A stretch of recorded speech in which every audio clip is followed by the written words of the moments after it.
is good, YouTube? Quinn Wade Basketball Analysis coming to you with a quick video. I wanted to let you guys know I got some new merchandise available, not just t-shirt anymore. I got different type of t-shirt, different type of shirts and logos that you can purchase on my spread shirt, and also hoodies now. We have expanded and added more to the channel and more merchandise for the brand. Thanks for supporting. It will be in the description and the links will be in the comment section below. Thanks for helping me and supporting the movement. Quinn Wade Basketball Analysis. I'm going to check out the video. What's good, YouTube? Quinn Wade Basketball Analysis coming to you with a quick video. We're going to talk about Pascal Siakam getting that bag. He was able to get his $130 million extension. I don't know what took it so long. We didn't know why they didn't want to give him the max, and he ended up getting it anyway. He was going to get it even in restricted free agency. If he didn't get a deal done with the Raptors, somebody would have offered him that contract because he showed that he can continue to improve. He can shoot the ball, which is pivotal in today's game. He can finish around the rim. He has a go-to move, and the guy has continued to put in the work. You want somebody that's hungry. You want somebody that's not satisfied. You want somebody that you can trust, and he showed that he's a great teammate. You really don't hear no complaints about him as a teammate. You don't really hear no complaints about him personality-wise. And the guy averaged 16.9 points. He has showed consistent improvement. He has shown that he has become a great shooter. This is a guy that was a terrible shooter his first 2 years and before. Now he's a decent shooter at three, respectable, and a guy that you have to guard, and a guy that if you leave open, especially in the corner, he can knock those down at a great rate, which is very important in today's game. So I always had the respect for Pascal. He came out of nowhere because people didn't think he was going to improve as fast as he has done, and then becoming the most improved player. And I think that this ain't the end. Like, he's going to get more shots. He's going to get more opportunities. So I don't see why he can't be an all-star outside the fact that he's injured. If he gets injured, that's the only thing that's going to really stop him from making it to the all-star team. But he can still get voted in even if he doesn't play. So when you look at this Raptor team, they still have some talent. They still have the ability to space out the floor.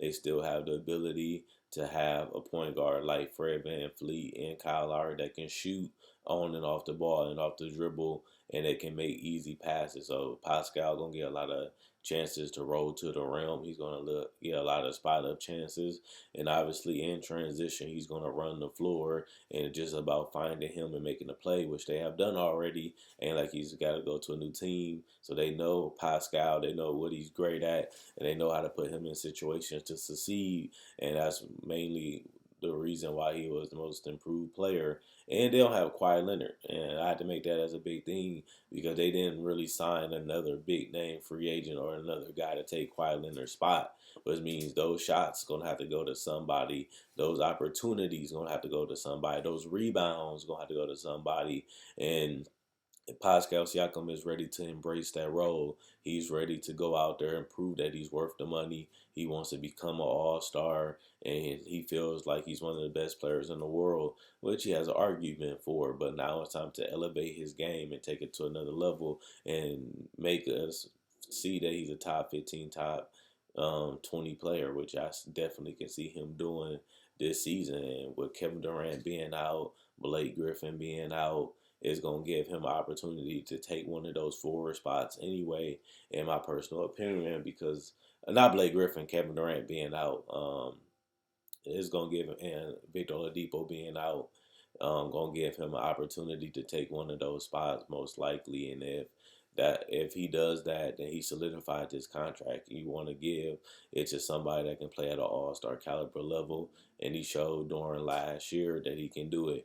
Only problem with Pascal Siakam, if you want to be an all-star, if you want to be a superstar, you have to do it consistently. You have to dominate the game consistently. He did it efficiently. He did it the smart way. He found ways to be effective, but you have to do it every night as much as, out of 82 games, you got to do it out of 72, 75. You can't really have no days off. You can't really have no stopping. You got to be consistently dominating every game if you want to be one of those top 12, top 10 players.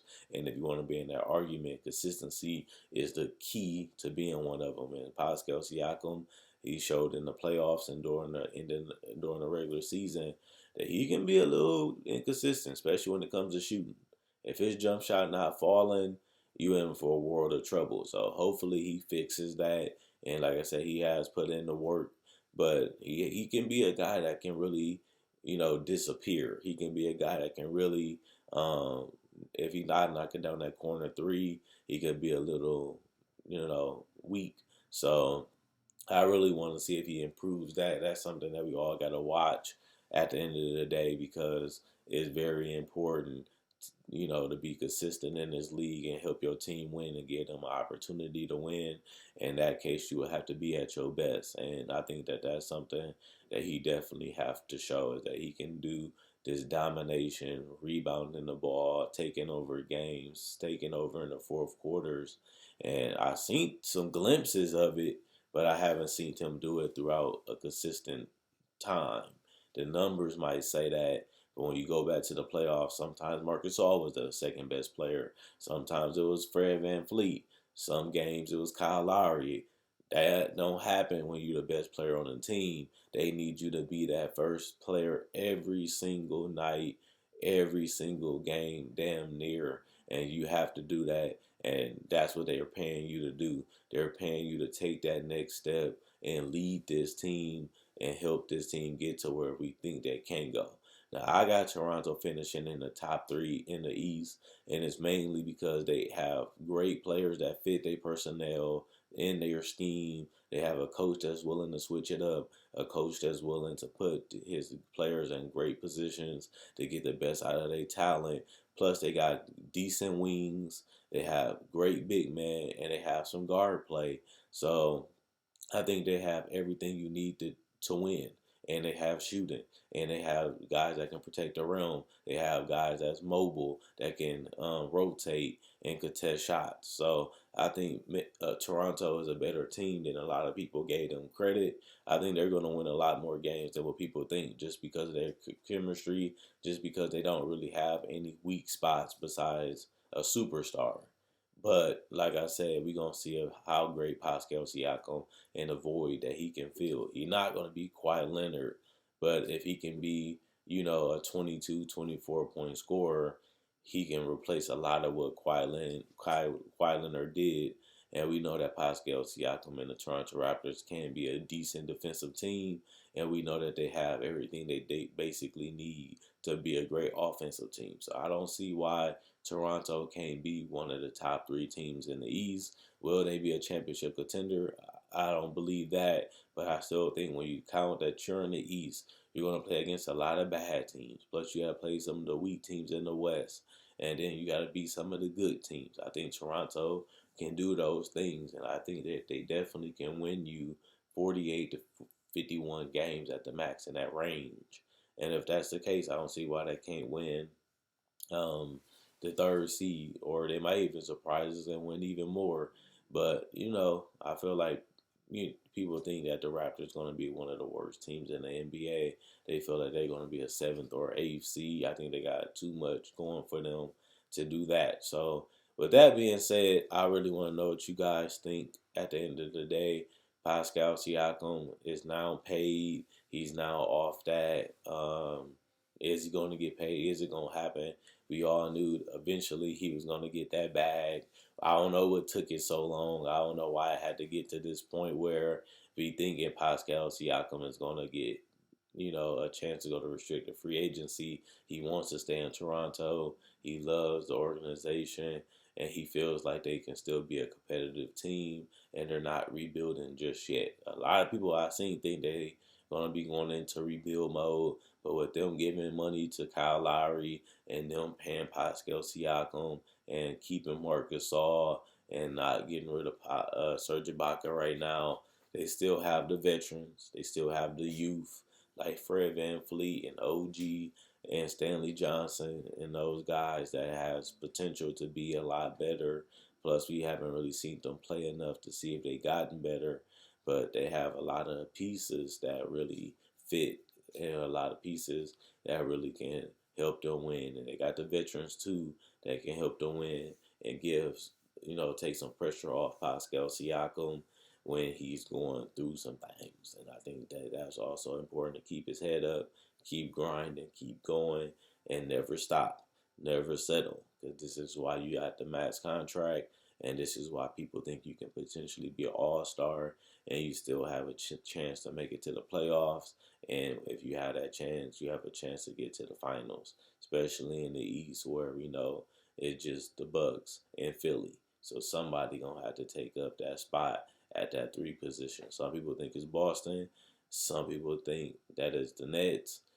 But I think that it's going to be the Raptors. And it's mainly because of chemistry and the fact that they have every piece that they need besides a superstar to compete. And once they get that piece, they're going to be a championship contender in the East. We just don't know when they're going to get it.